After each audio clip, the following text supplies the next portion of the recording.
I think my girlfriends scared me from the whole idea of pregnancy. Because not every woman looks at a pregnant woman and goes, oh my God, you look amazing, I wanna do that. Some of us go, oh, you look uncomfortable. Yeah, right? Especially when your girlfriends get weird. You ever have any of your girlfriends talk to you when they're pregnant and it sounds like they're trying to get you to join a cult? You know what I'm talking about? Where it's like, oh my God, you should totally do it.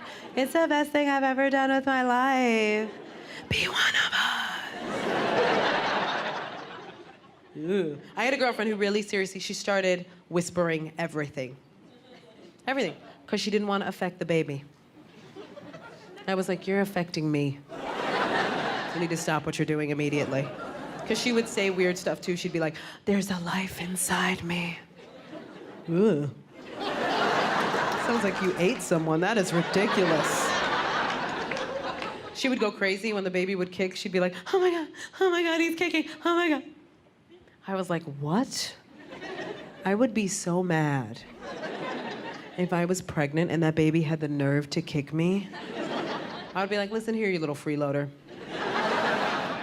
You're stealing my food, you're making me fat and uncomfortable, and now you've taken to violence. Really? Where's your face? I'm gonna smack you right in your baby face. That's right. Discipline starts in the womb, people. Start it early. Start it early or they get lippy when they get out. I know what it is with my boyfriend's mom. She's afraid that I'm getting too old. That's her fear. Because I just turned 34 last month. Thank you. Oh my God, thank you. I actually love being 34. I love my 30s, which is because it's a different set of confidence, I feel. You know what I mean? When I was in my 20s, yeah, I was confident. I had that like cute confidence where I was like, oh my God, I'm so cute. You're so cute. We're so cute. But like if I got all dressed up and I would walk down the street and some guy would catcall me, I'd be like, you're disgusting. This is not for you. That is not why I got dressed up. But now, like in my 30s, if guys catcall me, I'm like, oh my God, still? Thank you. Thanks so much. That's exactly why I got dressed up. Thank you. That's amazing. Yeah, I'm getting older. Yeah. So I had to stop doing certain things. Thank God I have a supportive group of girlfriends to help me through this time. Which, by the way, I think girlfriends are so essential. Every woman should have her solid set of girlfriends. Ladies, you need chick friends. You need them. They're your support system. And they'll support you no matter what. You could be crying over a breakup that you caused. Doesn't matter. They're still on your side. You could be sitting there like, but I cheated on him. They're like, no, girl, he made you cheat. Don't put this on you. Don't put this on you. We never liked him anyway. There were certain things I had to stop doing, though, with some of my girlfriends. Like with my younger girlfriends, I had to stop shopping with them because they all go to young people stores. You know what I mean? They all go to like Forever 21, which is a great store. It's a great name for a store, too. I want to be 21 forever. Forever. I just can't lie to myself and go in that store. You know what I mean? You reach a certain age, I can't go into that store anymore. And I hate when I see like 45-year-old women like walking out of that store. I'm like, give me the bag. No, give me the bag and walk over to JCPenney like a grown-up. His problem with kids is like the pregnancy part, you know? Because I feel like I'm bloated and uncomfortable on a good day. Never mind 2, 3 years. How long does it take to have a baby? A long time. I feel like if I could just choose my gestation process, if I could lay some eggs, I'd be more apt to do that, you know? Then I could be like, hey, do me a favor, come over here and watch my eggs. I want to go sashay around the neighborhood. See if I still got it. I feel like I'm really in no position to think about having... I actually gained 15 pounds last year. Please, it was my pleasure. I'd do it all again if I could. You know, I don't know what it is. I mean, I like to eat. I like to eat in bed. I feel like my duvet is just like a 42 square foot cloth napkin at this point. You know, let's call it what it is. I woke up the other day with the tail end of a goldfish cracker stuck to my bare buttock. I said, you know, Kendra, you say you want a husband, but Your behavior says otherwise. Unless, of course, you're looking for a man breaded in goldfish cracker crumbs. Carry on, my sweet soldier. I knew I was gaining weight. You can tell. My pants were snug. My shirts didn't fit quite right. But when I actually outgrew a pair of my own underwear, that's when I was like, because we've all outgrown our underwear, as children. I don't remember outgrowing my underwear as a child. But outgrowing my underwear as an adult is something I'm going to remember till the day I die. That is not a memory that fades fast.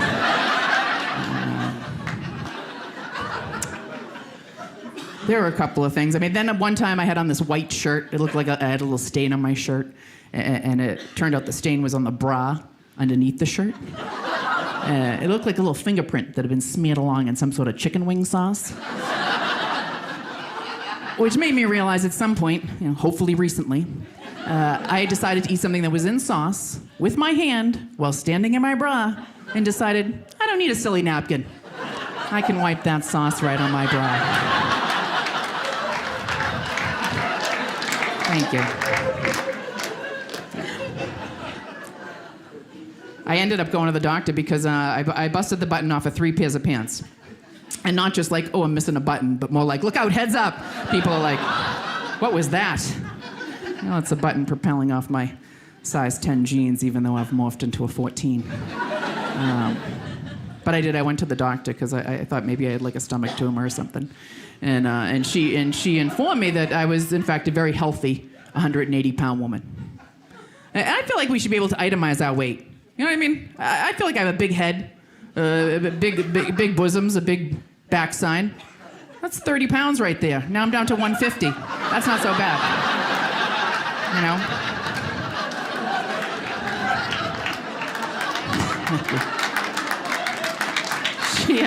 Thank you.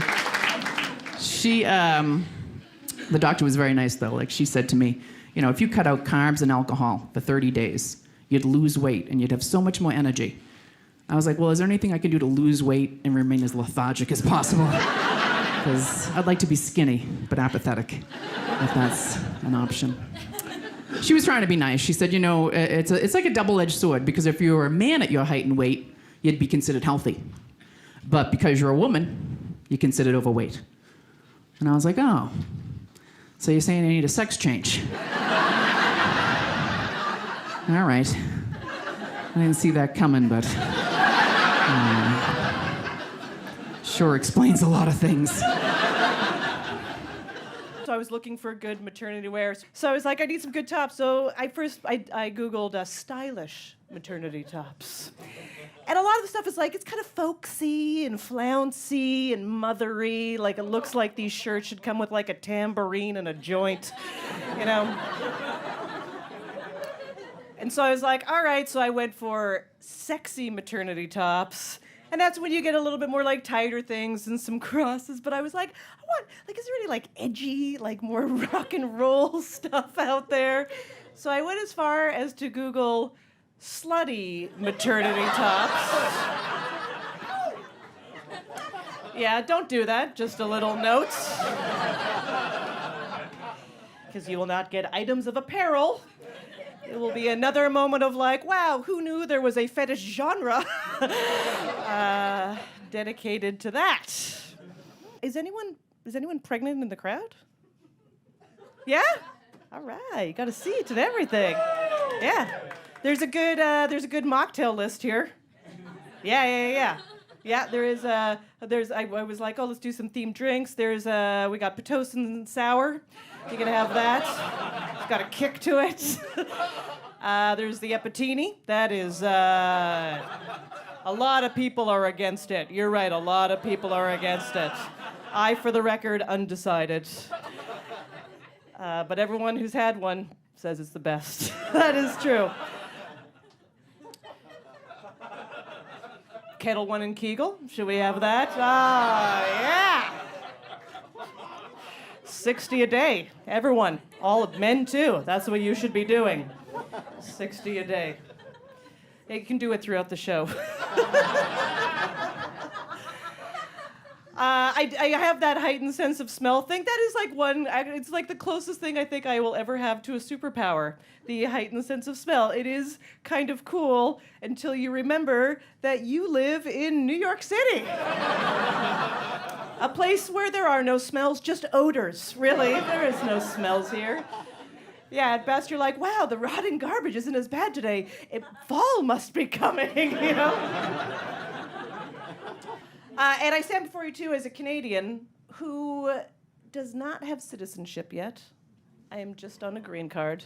So that's right, anchor baby, people. That's right, anchor baby. This is my first, I am very old to be doing this for my first time. Yes, I am. Or as it turns out, I'm both high risk and an inspiration.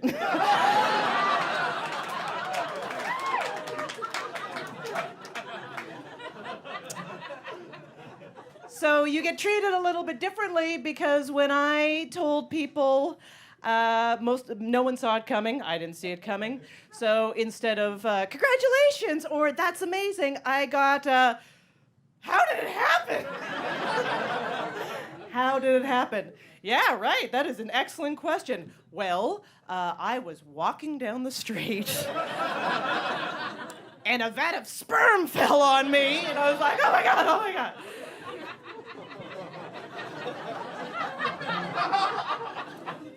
Must have been that toilet seat at Penn Station. Because you know it's possible. Because you know it's possible. Actually, the truth of the story is very, very cliche. I was on the road, and then I came back, and it was Valentine's Day. And my husband took me out for a very nice, very expensive dinner. And I felt guilty.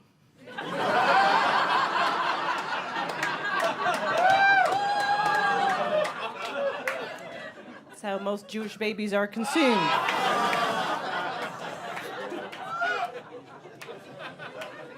So we had a son, his name is Joe Hurley.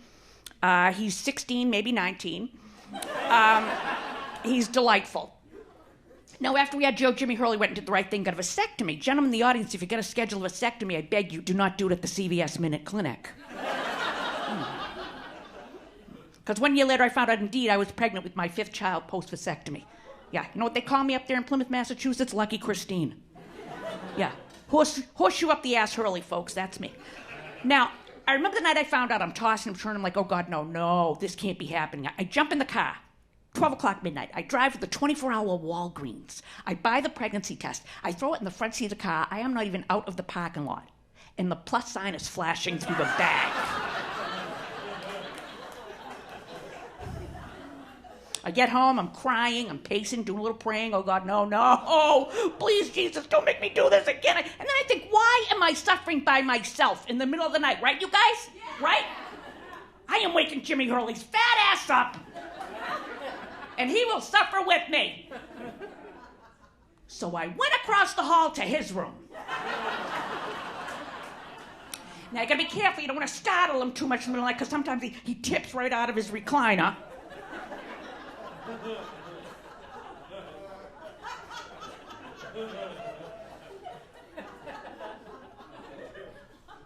But he must have known something was up, because he actually pulled his hand out of his sweatpants to talk to me. I know, ladies, break me off a piece of that. Oh. So I held up the white stick. I said, we're in big trouble, Jimmy, big trouble. He said, who has a fever?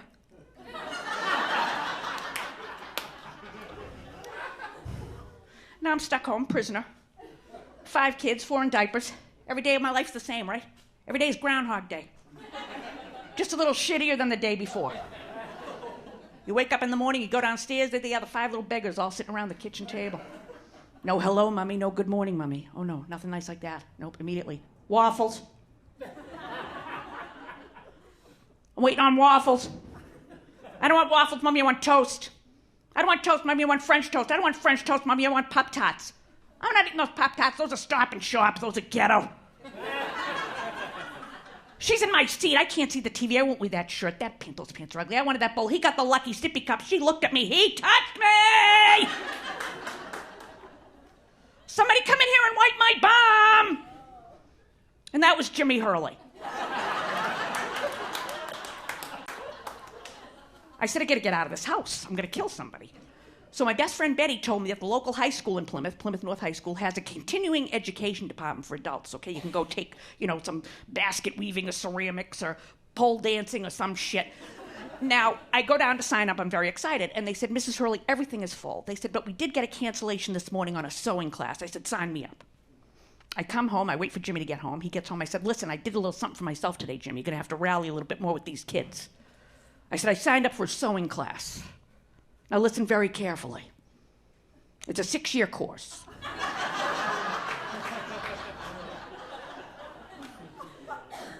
We meet 7 nights a week.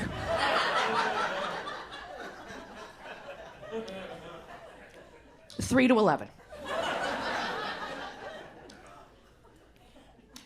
Now, Jimmy Hurley has screwed up the vasectomy to a high gloss finish. Now I have to go get neutered. Now, what this entails as a woman, they call it the hysterectomy, folks. That's what you get as a woman. You get a hysterectomy. And what that involves is you go in for your pre-op, and they shave you from the neck down in the pre-op. They shave you from the neck. You're like a newborn baby, all right? They shave you from the neck down. Now, they bring you into the OR. They cut you from stem to stern. They open you up, and they shell you like a dung beetle. It's like a yard sale. Everything goes. That's fine. Everything works out until 2 weeks post-surgery, when you're at the Stop and Shop with 2 full carts of groceries and 5 terribly behaved children. And then, right then, folks, is when that prep shave grows back in. No warning. You know what they say, folks, for every one you shave, 4 come to its funeral.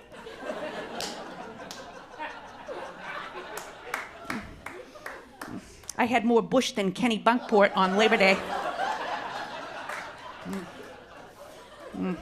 I went up a pant size.